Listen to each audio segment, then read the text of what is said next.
ਪਿੰਡ ਮਹਿਣਿਆਂ ਤੋਂ ਮਾਈ, ਜਿਸ ਦਾ ਨਾਮ ਜੈ ਕੌਰ ਸੀ, ਇਹ ਵੀ ਬਾਬਾ ਜੀ ਦੇ ਦਰਸ਼ਨ ਅਤੇ ਸੇਵਾ ਕਰਦੀ ਸੀ। ਇਸ ਦਾ ਸੁਭਾਅ ਬਹੁਤ ਹੀ ਗੁਰਮੁਖ ਸੀ। ਉਸ ਨੂੰ ਮੁਖਾਤਬ ਕਰਕੇ ਹਜ਼ੂਰ ਨੇ ਬਚਨ ਕੀਤਾ, ਮਾਈ, ਤੇਰੀ ਪਿਛਲੇ ਜਨਮ ਦੀ ਭਗਤੀ ਕਰਕੇ ਤੇਰਾ ਸੁਭਾਅ ਗੁਰਮੁਖ ਹੈ। ਉਸ ਨੇ ਬੇਨਤੀ ਕੀਤੀ, ਸੱਚੇ ਪਾਤਸ਼ਾਹ, ਮੇਰੇ ਉੱਤੇ ਗਰੀਬੀ ਕਿਉਂ ਹੈ? ਹਜ਼ੂਰ ਨੇ ਉੱਤਰ ਦਿੱਤਾ, ਆਨੰਦ ਗਰੀਬੀ ਸਾਧ ਸੰਗ, ਜਿਤ ਪ੍ਰਭ ਚਿਤ ਆਏ। ਹਜ਼ੂਰ ਨੇ ਬਚਨ ਕੀਤਾ ਕਿ ਸੰਤੋਖ ਅਤੇ ਸੇਵਾ ਨਾ ਛੱਡੀ, ਤੇਰਾ ਉਧਾਰ ਹੋ ਜਾਏਗਾ। ਫਿਰ ਬਚਨ ਕੀਤਾ, ਤੇਰਾ ਪਿਛਲਾ ਜਨਮ ਗੁਜਰੀ ਦਾ ਸੀ ਤੇ ਤੂੰ ਪਾਣੀ ਪਾ ਕੇ ਦੁੱਧ ਵੇਚਦੀ ਹੁੰਦੀ ਸੀ। ਜੇ ਖਾਲਸ ਦੁੱਧ ਵੇਚਦੀ ਹੁੰਦੀ ਤਾਂ ਭਗਤੀ ਤੇਰੀ ਪੂਰੀ ਹੋਣ ਵਾਲੀ ਸੀ। ਸਰਦਾਰ ਫਤਿਹ ਸਿੰਘ ਚੰਦਕੇ ਦੀ ਸਪੁੱਤਰੀ, ਜਿਸ ਦਾ ਨਾਮ ਕਾਹਨ ਕੌਰ ਸੀ, ਅਤੇ ਪਿੰਡ ਦੀਆਂ ਹੋਰ ਲੜਕੀਆਂ ਨੇ ਹਜ਼ੂਰ ਦੇ ਜਲ ਭਰਨ ਤੋਂ ਉਪਰੰਤ ਘਰ ਜਾਣ ਦੀ ਆਗਿਆ ਮੰਗੀ। ਬਾਬਾ ਜੀ ਨੇ ਹੁਕਮ ਦਿੱਤਾ, ਅਜੇ ਹੋਰ ਭਰੋ। ਫਿਰ ਪਾਣੀ ਭਰਨ ਲੱਗ ਪਈਆਂ। ਫਿਰ ਆਗਿਆ ਮੰਗੀ। ਹਜ਼ੂਰ ਨੇ ਫਿਰ ਪਾਣੀ ਭਰਨ ਦਾ ਹੁਕਮ ਦਿੱਤਾ। ਇਸ ਤਰ੍ਹਾਂ ਕਈ ਵਾਰ ਹੁਕਮ ਦਿੱਤਾ। ਬਾਬਾ ਜੀ ਘਰ ਜਾਣ ਦੀ ਆਗਿਆ ਨਾ ਦੇਣ। 3 ਵਾਰ ਬੀਬੀਆਂ ਨੇ ਆਗਿਆ ਮੰਗੀ। ਹਜ਼ੂਰ ਨੇ ਆਗਿਆ 3 ਵਾਰੀ ਹੀ ਨਹੀਂ ਦਿੱਤੀ। ਬੀਬੀ ਕਾਹਨ ਕੌਰ ਨੇ ਨਾਲ ਵਾਲੀਆਂ ਸਾਥਣਾਂ ਨੂੰ ਕਹਿਆ, ਜੇ ਆਗਿਆ ਨਹੀਂ ਦਿੰਦੇ ਤਾਂ ਆਪਾਂ ਘਰ ਨੂੰ ਤੁਰ ਚੱਲੀਏ। ਇਉਂ ਆਖ ਕੇ ਬੀਬੀ ਕੁੜੀਆਂ ਦੇ ਅੱਗੇ ਲੱਗ ਕੇ ਤੁਰ ਪਈ। ਤੁਰੀਆਂ ਜਾਂਦੀਆਂ ਨੂੰ ਵੇਖ ਕੇ ਹਜ਼ੂਰ ਨੇ ਬਚਨ ਕੀਤਾ, ਜਾਓ, ਘਰ ਤਾਂ ਰੋਣਾ ਪਿੱਟਣਾ ਹੀ ਹੋ ਰਿਹਾ ਹੈ। ਜਿਸ ਵਕਤ ਬੀਬੀ ਕਾਹਨ ਕੌਰ ਘਰ ਗਈ, ਘਰ ਵਿੱਚ ਊਠ ਮਰ ਗਿਆ ਸੀ ਅਤੇ ਘਰ ਦੇ ਸਭ ਰੋ ਰਹੇ ਸਨ। ਜਿਸ ਵਕਤ ਬੀਬੀ ਕਾਹਨ ਕੌਰ ਨੇ ਘਰ ਜਾ ਕੇ ਪੁੱਛਿਆ ਕਿ ਕੀ ਹੋਇਆ ਹੈ, ਘਰਦਿਆਂ ਨੇ ਦੱਸਿਆ ਕਿ ਆਪਣਾ ਊਠ ਮਰ ਗਿਆ ਹੈ। ਝੱਟ ਹੀ ਬੀਬੀ ਕਾਹਨ ਕੌਰ ਨੇ ਦੱਸਿਆ ਕਿ ਆਪਣਾ ਊਠ ਰੂਮੀ ਵਾਲੇ ਬਾਬਿਆਂ ਨੇ ਮਾਰਿਆ ਹੈ। ਘਰਦਿਆਂ ਨੇ ਪੁੱਛਿਆ, ਉਹ ਕਿਸ ਤਰ੍ਹਾਂ? ਬੀਬੀ ਨੇ ਦੱਸਿਆ, ਅਸੀਂ ਪਾਣੀ ਭਰਨ ਉਪਰੰਤ ਘਰ ਆਉਣ ਦੀ ਆਗਿਆ ਮੰਗੀ ਤਾਂ ਬਾਬਾ ਜੀ ਨੇ ਆਗਿਆ ਨਹੀਂ ਦਿੱਤੀ। ਬਾਰ-ਬਾਰ ਪਾਣੀ ਭਰਨ ਲਈ ਆਖ ਦਿੰਦੇ। ਮੈਂ ਹੀ ਸਾਰੀਆਂ ਕੁੜੀਆਂ ਦੇ ਮੂਹਰੇ ਲੱਗ ਕੇ ਘਰ ਵੱਲ ਤੁਰ ਪਈ। ਫਿਰ ਬਚਨ ਕੀਤਾ ਕਿ ਘਰੇ ਤਾਂ ਰੋਣਾ ਪਿੱਟਣਾ ਹੀ ਹੈ।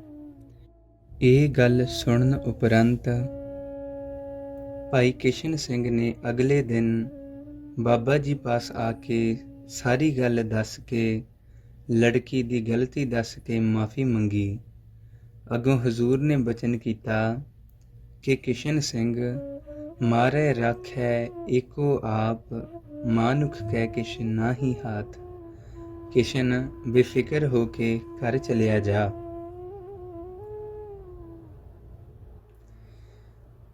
ਤਾਪ ਲਾਹਿਆ ਗੁਰ ਸਿਰਜਨਹਾਰ। ਜਿਤਨਾ ਸਮਾਂ ਪੁੱਚੋ ਵਾਲੇ ਮਹਾਰਾਜ ਸਰੀਰ ਕਰਕੇ ਸੰਸਾਰ ਵਿੱਚ ਰਹੇ, ਬਾਬਾ ਆਨੰਦ ਸਿੰਘ ਜੀ ਨੇ ਹਰ ਕੰਮ ਵਿੱਚ ਉਹਨਾਂ ਨੂੰ ਹੀ ਮੁੱਖ ਰੱਖਿਆ। ਕਿਸੇ ਦੁੱਖ ਵੇਲੇ ਕਿਸੇ ਸੇਵਕ ਨੇ ਬੇਨਤੀ ਕਰਨੀ, ਬਾਬਾ ਆਨੰਦ ਸਿੰਘ ਜੀ ਨੇ ਹੁਕਮ ਦੇ ਕੇ ਪੁੱਚੋ ਭੇਜ ਦੇਣਾ। ਬਾਬਾ ਜੀ ਆਨੰਦ ਸਿੰਘ ਜੀ ਮਾਝੇ ਦੇ ਇਲਾਕੇ ਤਹਿਸੀਲ ਚੂਨੀਆਂ, ਪਿੰਡ ਵੀਰ ਸਿੰਘ ਵਾਲੇ ਰਹਿੰਦੇ ਹੁੰਦੇ ਸਨ। ਨੇੜੇ ਦੇ ਨਗਰ ਵਾਂ ਖਾਰਾ ਅਤੇ ਵੀਰ ਸਿੰਘ ਵਾਲੇ ਡਾਲ ਦੀ ਬਿਮਾਰੀ ਬਹੁਤ ਫੈਲ ਗਈ। ਬਹੁਤ ਨੁਕਸਾਨ ਹੋਣ ਲੱਗ ਪਿਆ। ਨਗਰ ਨਿਵਾਸੀਆਂ ਨੇ ਬਾਬਾ ਆਨੰਦ ਸਿੰਘ ਜੀ ਪਾਸ ਬੇਨਤੀ ਕੀਤੀ। ਉੱਤਰ ਵਿੱਚ ਬਾਬਾ ਆਨੰਦ ਸਿੰਘ ਜੀ ਨੇ ਬਚਨ ਕੀਤਾ, ਤੁਸਾਂ ਦੋਹਾਂ ਨਗਰਾਂ ਦੀ ਸੰਗਤ ਮਿਲ ਕੇ ਪੁੱਛੋ ਜਾਓ, ਬੇਨਤੀ ਕਰੋ। ਉਹ ਸਾਡੇ ਗੁਰੂਦੇਵ ਹਨ। ਉਹ ਹੀ ਸਾਰਿਆਂ ਲਈ ਕਰਨ ਕਾਰਨ ਸਮਰੱਥ ਹਨ। ਸਭ ਕੁਝ ਉਹਨਾਂ ਦੇ ਹੀ ਹੱਥ ਹੈ। ਉਪਰੰਤ ਸਭ ਸੰਗਤ ਮਿਲ ਕੇ ਪੁੱਚੋ ਵਾਲਿਆਂ ਪਾਸ ਪਹੁੰਚ ਗਈ। ਭੇਟਾ ਰੱਖ ਕੇ ਨਮਸਕਾਰ ਕੀਤੀ ਅਤੇ ਬੈਠ ਗਏ। ਉਪਰੰਤ ਹਜ਼ੂਰ ਨੇ ਪੁੱਛਿਆ, ਕਿੱਥੋਂ ਆਏ ਤੇ ਕਿਸ ਕੰਮ ਵਾਸਤੇ ਆਏ ਹੋ? ਸੰਗਤ ਨੇ ਸਾਰੀ ਮੁੱਢ ਤੋਂ ਲੈ ਕੇ ਅਖੀਰ ਤੱਕ ਵਾਰਤਾ ਸੁਣਾ ਦਿੱਤੀ। ਸੁਣਨ ਤੋਂ ਬਾਅਦ ਬਾਬਾ ਜੀ ਨੇ ਆਪਣੀ ਮਰਿਆਦਾ ਕਰਨ ਲਈ ਸਿੰਘ ਨੂੰ ਹੁਕਮ ਕਰ ਦਿੱਤਾ। ਨੀਲਾ ਸਿੰਘ ਨੇ ਹੁਕਮ ਅਨੁਸਾਰ ਸ਼ਰ੍ਹਾ ਕਰਵਾਈ। ਸਭ ਸੰਗਤ ਬਾਬਾ ਜੀ ਪਾਸ ਆ ਕੇ ਬੈਠ ਗਈ। ਫਿਰ ਹਜ਼ੂਰ ਨੇ ਮੁਨਸ਼ੀ ਨੂੰ ਹੁਕਮ ਕੀਤਾ, ਸਾਰੀ ਸੰਗਤ ਦੇ ਨਾਮ ਲਿਖੋ। ਸਭ ਦਾ ਨਾਂ ਲਿਖਣ ਉਪਰੰਤ ਹੁਕਮ ਹੋਇਆ, ਆਪਣੇ ਮਾਤਾ, ਪਿਤਾ, ਨਾਨਾ, ਨਾਨੀ, ਮਾਸੀ, ਮਾਸੜ, ਨਾਨਕੇ, ਦਾਦਕੇ, ਆਂਢੀ ਗੁਆਂਢੀ ਕੋਈ ਕਿਸੇ ਦਾ ਨਾਮ ਲਿਖਣ ਵੱਲੋਂ ਰਹਿ ਨਾ ਜਾਵੇ। ਇਸ ਤੋਂ ਉਪਰੰਤ ਕਈਆਂ ਨੂੰ ਵੱਡ ਵਡੇਰਿਆਂ ਦੇ ਨਾਮ ਯਾਦ ਨਹੀਂ ਸਨ, ਤਾਂ ਬਾਬਾ ਜੀ ਆਪਣੇ ਅਨੁਭਵ ਅਨੁਸਾਰ ਲਿਖਾਈ ਗਏ। ਕਈ ਨਵੇਂ ਸੰਗੀ ਹੈਰਾਨ ਵੀ ਹੋਏ। ਜਿਸ ਸਮੇਂ ਸਭ ਨੇ ਨਾਮ ਲਿਖਵਾ ਦਿੱਤੇ ਤਾਂ ਹੁਕਮ ਹੋਇਆ, ਪਿੰਡ ਦੇ ਲਾਗੀਆਂ ਦੇ ਨਾਮ ਲਿਖਾਓ। ਜਿਸ ਵਕਤ ਲਾਗੀਆਂ ਦੇ ਨਾਮ ਲਿਖਣ ਸਮੇਂ ਬੱਲਾ ਬਖੋ 2 ਨਾਮ, ਇਹ ਪਤੀ ਪਤਨੀ ਅਤੇ ਮਜ਼ਹਬੀ ਸਨ, ਤਾਂ ਝੱਟ ਬਾਬਾ ਜੀ ਨੇ ਬਚਨ ਕਰਨਾ ਸ਼ੁਰੂ ਕਰ ਦਿੱਤਾ। ਬੱਲਿਆ ਬਖੋ ਨੂੰ ਸਮਝਾ, ਬਖੋ ਪੈ ਗਈ ਭੈੜੇ ਰਾਹ। ਬੱਲਿਆ ਬਖੋ ਨੂੰ ਸਮਝਾ, ਬਖੋ ਪੈ ਗਈ ਭੈੜੇ ਰਾਹ। ਇਹ ਤਾਂ ਦੇਊ ਕੰਮ ਗਵਾ। ਇਸ ਤਰ੍ਹਾਂ 15-20 ਮਿੰਟ ਕਰੀ ਗਏ। ਇੱਕ ਵਾਰ ਤਾਂ ਸੰਗਤ ਹੈਰਾਨ ਹੋ ਗਈ। ਅਖੀਰ ਨੂੰ ਇੱਕ ਸੰਗੀ ਹੱਥ ਜੋੜ ਕੇ ਉੱਠ ਖੜੋਤਾ।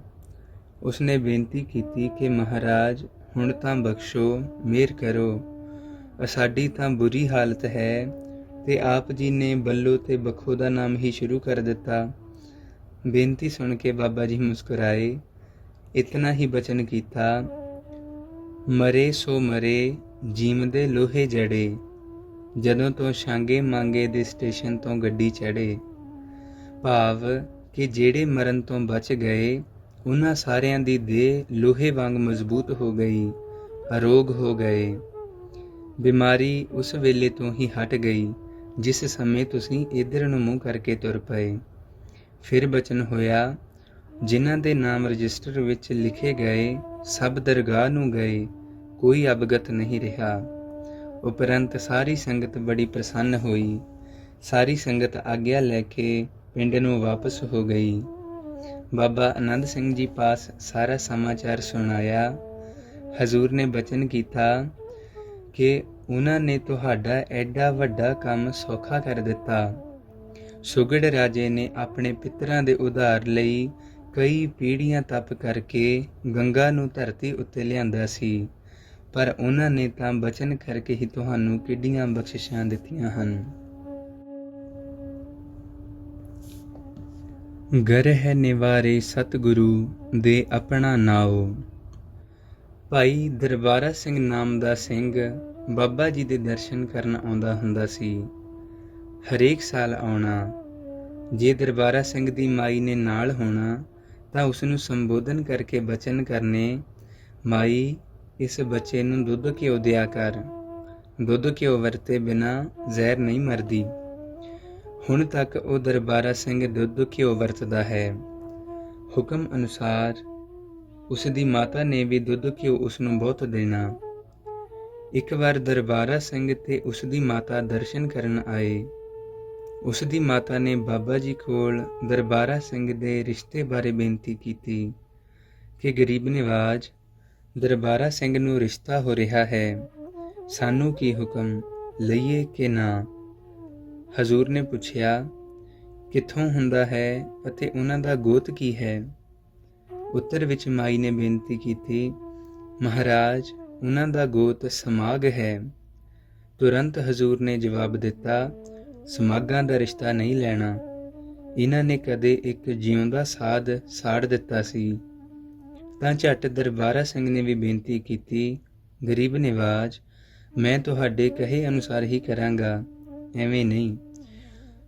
ਬਾਬਾ ਜੀ ਨੇ ਬਚਨ ਕੀਤਾ, ਸ਼ੁੱਧ ਹੈ। ਅਚਾਨਕ ਰਿਸ਼ਤਾ ਹੋਣ ਉਪਰੰਤ ਬਾਬਾ ਜੀ ਪਾਸ ਆ ਗਏ ਤਾਂ ਹਜ਼ੂਰ ਨੇ ਪੁੱਛਿਆ, ਸਾਹਾ ਕਿਸ ਸੋਧਿਆ। ਦਰਬਾਰਾ ਸਿੰਘ ਨੇ ਬੇਨਤੀ ਕੀਤੀ, ਜੀ ਉਹਨਾਂ ਨੇ ਆਪ ਹੀ ਸਭ ਕੁਝ ਕੀਤਾ ਹੈ, ਅਸਾਥੋਂ ਕੁਝ ਪੁੱਛਿਆ ਹੀ ਨਹੀਂ। ਅੱਗੋਂ ਹਜ਼ੂਰ ਨੇ ਬਚਨ ਕੀਤਾ ਕਿ ਮੰਗਲ ਇਕੱਠੇ ਕਰ ਦਿੱਤੇ। ਪਤਾ ਨਹੀਂ ਵਿੱਚੋਂ ਬਾਬਾ ਜੀ ਦਾ ਕੀ ਭਾਵ ਸੀ। ਫਿਰ ਕੋਈ ਬਚਨ ਨਹੀਂ ਕੀਤੇ। ਸਮਾਂ ਬੀਤਦਾ ਗਿਆ। ਉਪਰੰਤ ਬਾਬਾ ਜੀ ਨੇ ਦਰਬਾਰਾ ਸਿੰਘ ਦੇ ਘਰ ਉਚੇਚਾ ਸੁਨੇਹਾ ਘੱਲਿਆ ਕਿ ਨਿਤਨੇਮ ਕਰਿਆ ਕਰੋ। ਫਿਰ ਦਰਬਾਰਾ ਸਿੰਘ ਹੋਰੀ ਹੁਕਮ ਅਨੁਸਾਰ ਨਿਤਨੇਮ ਕਰਨ ਲੱਗ ਪਏ।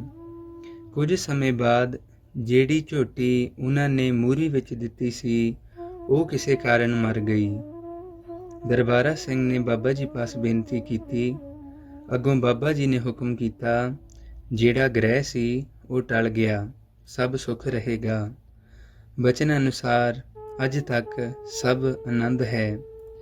ਇੱਕ ਬਰਸੀ ਤੇ ਦਰਬਾਰਾ ਸਿੰਘ ਦੁੱਧ ਲੈ ਕੇ ਨਾ ਪਹੁੰਚ ਸਕਿਆ। ਉਸਨੂੰ ਸੁਪਨੇ ਵਿੱਚ ਦਰਸ਼ਨ ਦੇਖ ਕੇ ਬਰਸੀ ਤੇ ਨਾ ਜਾਣ ਦਾ ਕਾਰਨ ਪੁੱਛ ਕੇ ਨਾਲ ਹੀ ਅੱਗੇ ਤੋਂ ਹਰ ਵਾਰੀ ਜਾਣ ਦੀ ਤਾਕੀਦ ਕੀਤੀ। ਉਸ ਤੋਂ ਬਾਅਦ ਦਰਬਾਰਾ ਸਿੰਘ ਨੇ ਕਦੇ ਨਾਗਾ ਨਹੀਂ ਪਾਇਆ।